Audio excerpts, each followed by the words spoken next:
गुरु के वचन पर भरोसा होना चाहिए। और जब वचन पर भरोसा होता है तो शिव जरूर मिलता है। तारकासुर के 3 बेटों का संहार शिव जी ने करा, पशुपति नाथ बन गए। और पशुपति नाथ बने बाबा भोलेनाथ। पशुपति व्रत की महत्वता दी। एक होता है पाशुपत अस्त्र, एक होता है पाशुपत योग, और एक होता है पाशुपत व्रत।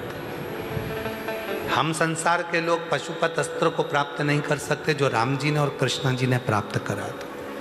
पाशुपत योग को हम प्राप्त नहीं कर सकते जो भगवान कृष्ण ने प्राप्त किया था।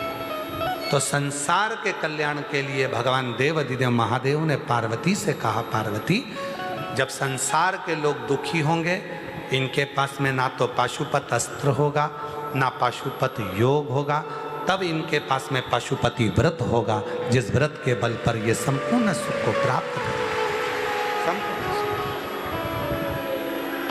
पशुपति व्रत हर 2-3 महीने में करो। पशुपति व्रत करते रहो। ये नहीं कि एक बार कर लिया, 3 महीने में, 2 महीने में, 4 महीने में, 6 महीने में करते रहो। आगे वर्णन आया, 12 ज्योतिर्लिंग का स्मरण कराया। प्रथम सोमनाथ जी का वर्णन करा। चंद्र को काया का रोग हुआ, काया के रोग से भगवान शिव ने उनको मुक्त किया। दक्ष प्रजापति को क्रोध आ गया था ससुर को, मैंने अपने दामाद चंद्र को काया का रोग दिया था, श्राप दिया था काया का रोग का, और शिवजी ने उस रोग से मुक्त कर दिया। गुस्सा आ गया, शिवजी का अपमान करा दक्ष प्रजापति। महाराज शिव का अपमान करा, चंद्रदेव को काया के रोग से मुक्त करा। शिवजी का नाम सोमेश्वर महादेव हो गया। आगे वर्णन आया है मल्लिकार्जुन का।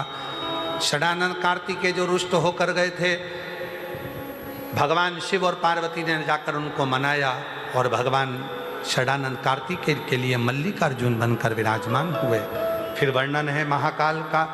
दूषण नाम का राक्षस ब्राह्मण के बच्चों को निचोड़कर उसका रक्त पीता था।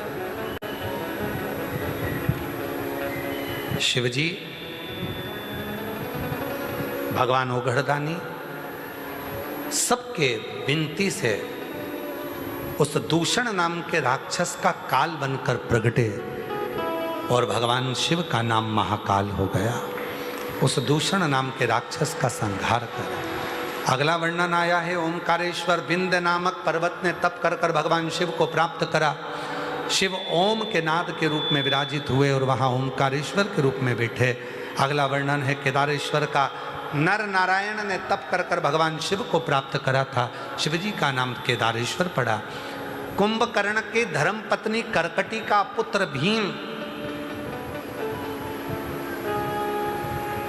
सारे मंदिरों को तोड़वा दिया। तब शिव भीम का संहार करे तो शंकर का नाम भीमा शंकर हो गया। मनु शत्रुपा ने भगवान विश्वनाथ का पूजन करा, अर्चना करी, शिवजी विश्वनाथ के रूप में विराजे। गौतम बाबा पर गौ हत्या का दोष लगा, तब गौतम ऋषि अपनी धर्मपत्नी के साथ ब्रह्मा विष्णु महेश का आवाहन किए तो त्र्यंबक नाथ के रूप। निवेदन है, आज के समय में गौ माता की बड़ी दुर्दशा हो रही है। कहीं पॉलीथीन खाती हैं, कचरा खाती हैं, जिसके कारण शरीर में बीमारी हो जाती है, कैंसर जैसा रोग हो जाता है। इसीलिए बिठले सेवा समिति एक गौशाला का तो निर्माण कर चुकी है, दूसरी गौशाला का निर्माण कर रही है, नंदीशाला का निर्माण कर रही है, जिससे सुंदर सुंदर नंदीशाला यहाँ बन रही है। उसका भी निर्माण कार्य शीघ्र चालू होने वाला है। सुंदर नंदीशाला होगी जिसमें नंदी ही नंदी रहेंगे, और उस नंदी में, नंदीशाला में एक नंदी जो भगवान शंकर के हैं, जो अपनी धर्म पत्नी के साथ ओमकारेश्वर में विराजमान है, ऐसे नंदी जी का स्वरूप भी उस नंदीशाला में रहेगा। सुंदर स्वरूप गौ माता की सेवा का संकल्प आप और हमारे भीतर हो, गौ माता के सम्मान के प्रति हम जागरूक। मैं पुनः पुनः भारत के सभी संतों को, साधुओं को, सन्यासियों को, तपस्वियों को, साधकों को, उपासकों को, भारत भूमि के सभी श्रोता भाई बहनों को और भारत भूमि के सभी कथाकारों को प्रणाम करता हूँ जो गौ माता की सेवा में लगे हैं और गौ माता के लिए जागरूकता उत्पन्न कर रहे हैं। उनको नमन। त्र्यंबकेश्वर में भगवान गौतम बाबा पर जो गौहत्या का दोष लगा था, भगवान शंकर ने आकर उन्हें मुक्त करा।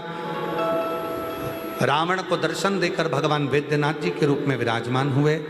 दारुक नाम के राक्षस का संहार कर कर भगवान नागेश्वर हो गए। राम जी द्वारा पूजित होकर भगवान रामेश्वर हो गए और सुधर्म नाम के ब्राह्मण की पत्नी घोषमा के बेटे को जीवित कर कर भगवान कृष्णेश्वर महादेव हो गए। ऐसे 12 ज्योतिर्लिंग का स्मरण शिव महापुराण के अंतर्गत आता है। चंचुला देवी का पति बिंदु प्रेत योनि से मुक्त हो जाता है। तुमरुका जी कथा का वर्णन करते हैं। चंचुला देवी अखंड सौभाग्यवती होकर पति के लोक को जाती है। भगवान देवाधिदेव महादेव कहते हैं, सुनो तुमरुका जी, संसार सागर में जब चारों तरफ कलिकाल अपना पसारा फैला रहा होगा, चरण बढ़ा रहा होगा, उस समय पर जब संसार का मनुष्य शिव महापुराण की शरण में जाकर बैठेगा और शंकर की इस पवित्र कथा को, शिव पुराण को जो श्रवण करेगा, शिव कहते हैं उनके दरवाजे पर पहुंचकर मैं स्वयं उनका कल्याण करूंगा, स्वयं कल्याण। ऐसी पवित्र शिव महापुराण की कथा